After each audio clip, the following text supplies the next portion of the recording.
Bismillahirrahmanirrahim. Assalamualaikum warahmatullahi wabarakatuh. Di video kali ini, admin ingin kembali berbagi informasi seputar P3K Guru atau rekrutmen guru menjadi ASN P3K. Jadi silahkan disimak saja videonya dengan baik, jangan di skip agar tidak salah dalam memahami informasi yang admin bagikan. Jika ada suara-suara berisik, abaikan saja, rekan-rekan ya. Informasi di video ini lebih menarik untuk kita simak bersama-sama. Oke, kita lanjut ke info intinya.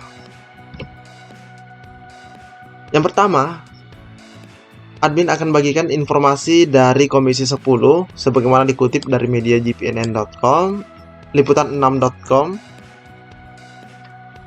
Lambannya proses seleksi sejuta guru, liputan6.com. Lambannya proses seleksi sejuta guru honorer menjadi pegawai pemerintah dengan perjanjian kerja atau P3K menjadi keprihatinan banyak kalangan. Komisi 10 DPR pun mendorong pembentukan panitia khusus atau pansus gabungan lintas komisi untuk menuntaskan program yang dinanti jutaan pendidik di Indonesia tersebut. Jadi ini diperhatikan juga oleh Komisi 10 mengenai pengangkatan ini yang dianggap lambang, Bapak Ibu ya. Kami menilai perlu pencepatan dalam penuntasan program seleksi sejuta guru honorer menjadi P3K agar segera ada kepastian nasib dan ratusan ribu guru honorer yang selama ini terkatung-katung karena ketidaksigapan langkah pemerintah.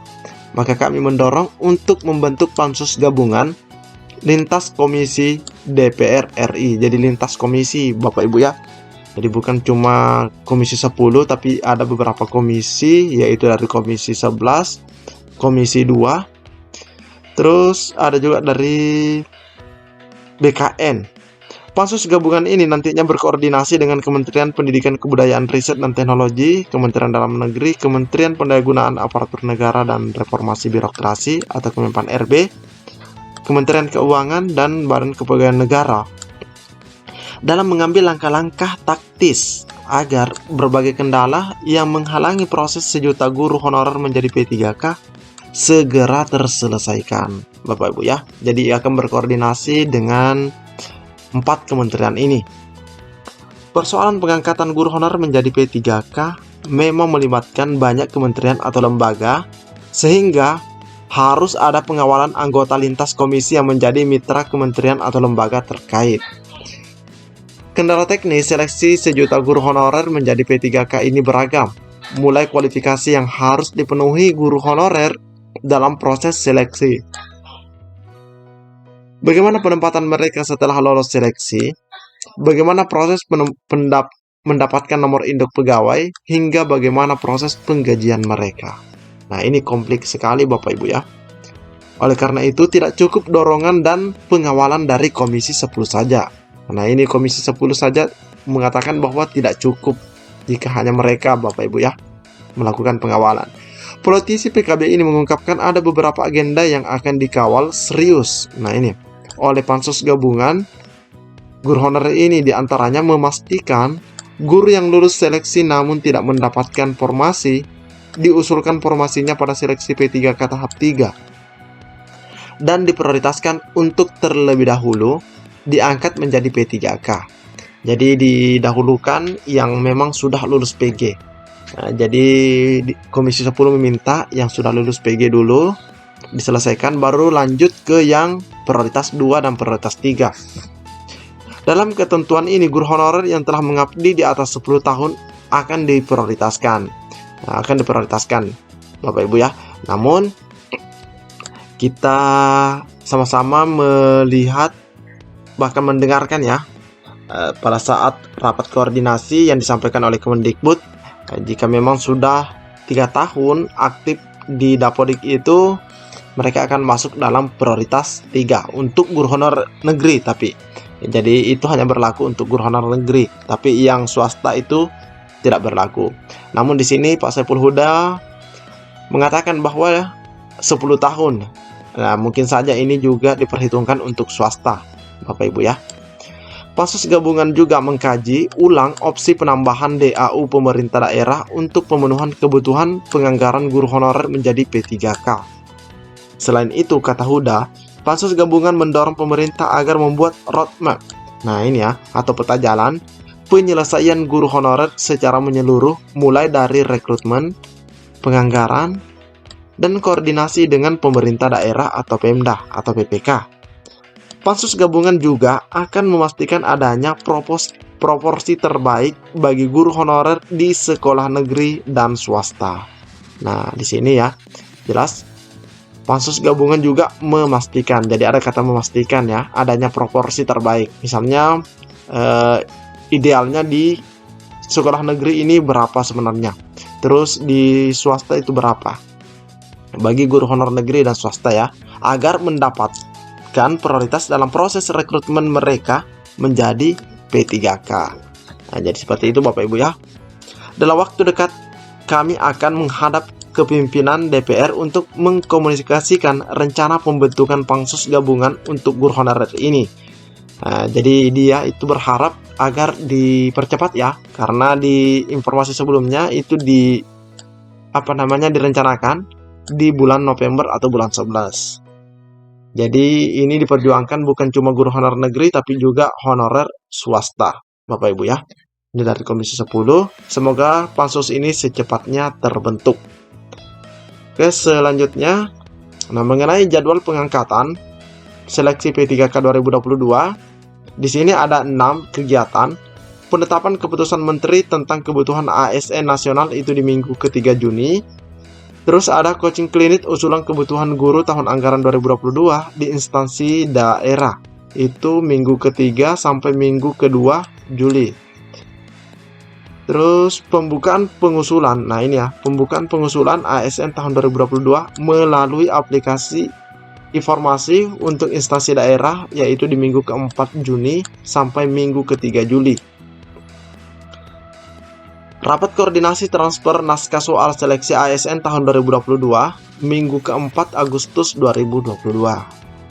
Minggu ke-4 Agustus ya, jadi minggu ini Bapak Ibu ya, ini minggu terakhir di bulan Agustus. Namun ingat ya, ini bukan untuk yang lolos PG, jangan sampai berpikiran bahwa apakah kami dites lagi. Tidak Bapak Ibu ya. Permen-Pan RB nomor 20 itu jelas sekali mengatakan bahwa tidak perlu tes lagi, khusus yang sudah lulus PG dan yang masuk prioritas 2 dan 3. Rapat koordinasi pengadaan ASN tahun 2022, penyerahan keputusan Menteri tentang penetapan kebutuhan ASN kepada seluruh instansi pemerintah. Ingat ya, seluruh instansi pemerintah. Di sini minggu pertama September 2022. Nah, jadi mudah-mudahan juknisnya juga sudah turun di 1 September Bapak Ibu ya. Nah, di sini pembukaan pendaftaran seleksi CASN. Nah, pendaftarannya itu di minggu ketiga dan ke-4 September 2022, Bapak Ibu ya, untuk pembukaannya. Nah, selanjutnya kita bisa melihat di sini. Nah, di aplikasi informasi itu atau di Simpek ya, maksud kami ada usul formasi, ada P1, P2, P3 dan P4. Nah, di mana ada pengangkatan guru jadi ASN P3K 2022. Nah, ini P1, P2, dan P3, P4.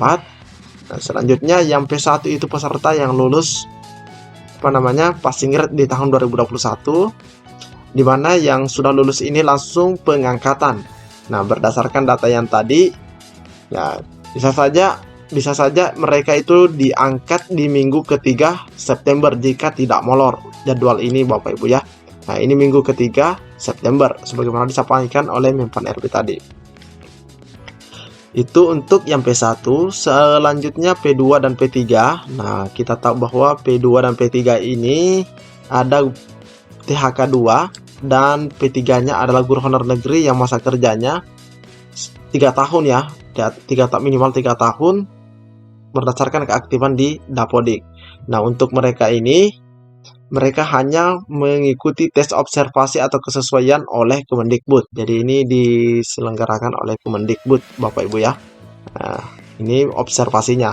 Nah, bahkan untuk yang ini P2 dan P3 ini, nanti pihak Kemendikbud akan memberikan wewenang kepada daerah atau Pemda, dan nanti Pemda itu akan menunjuk salah seorang di Misalnya kepala sekolahnya yang ditunjuk untuk melakukan tes observasi atau kesesuaian ini dan hasilnya diserahkan kepada Pemda atau PPK. Nah, PPK nanti akan menyerahkan kepada pihak Kemendikbud, Bapak Ibu ya.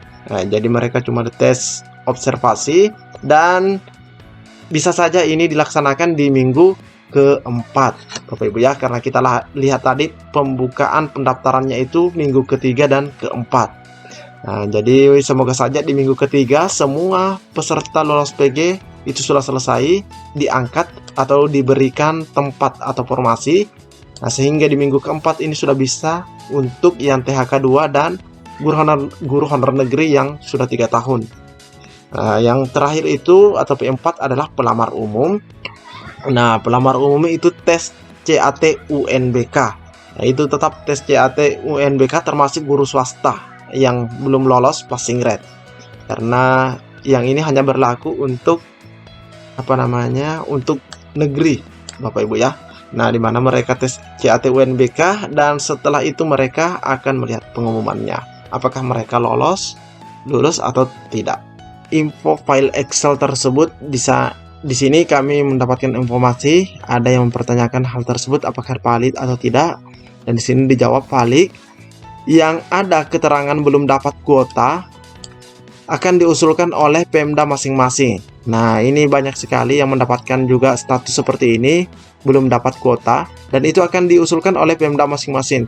Kalau di daerah saya, jadi si penjawab ini mengatakan bahwa jika di daerahnya yang dapat kuota di file Excel itu sekitar 132-an dari 400. Jadi ada 400 yang lolos PG, namun 132 sudah mendapatkan formasi berdasarkan file Excel ini. Sisanya, nah ini sisanya ya, sudah diusulkan dari info dari BKD. Jadi diinfokan oleh BKD-nya semua yang PG sudah aman, Bapak Ibu ya. Jadi sudah aman. Jadi ini yang belum mendapatkan penempatan di file Excel ini sudah diusulkan dan itu informasi dari Badan Kepegawaian Daerahnya. Selanjutnya di sini kami mendapatkan informasi juga bahwa guru yang lulus passing grade sebanyak 3.200 di Kabupaten Bandung akan diangkat menjadi P3K. Barusan disampaikan oleh Sekretaris Dinas Pendidikan Kabupaten Bandung, dan ini foto dokumentasinya yang sempat diambil pada saat acara tersebut atau penyampaian tersebut. Jadi ini dari Kabupaten Bandung yang 3.200 itu, ini insya Allah akan semuanya diangkat, Bapak Ibu ya. Nah, ini dikatakan bahwa barusan disampaikan oleh Sekretaris Dinas Pendidikan Kabupaten Bandung. Nah, jadi seperti itu pengangkatan dari Kabupaten Bandung, Bapak Ibu ya. Ini jumlahnya cukup besar, ada 3.200. Jadi inilah informasi yang dapat kami sampaikan di video kali ini mengenai pengangkatan P3K dan pelaksanaan P3K. Inilah prosesnya, Bapak Ibu ya. Lebih dan kurangnya kami mohon maaf. Assalamualaikum warahmatullahi wabarakatuh.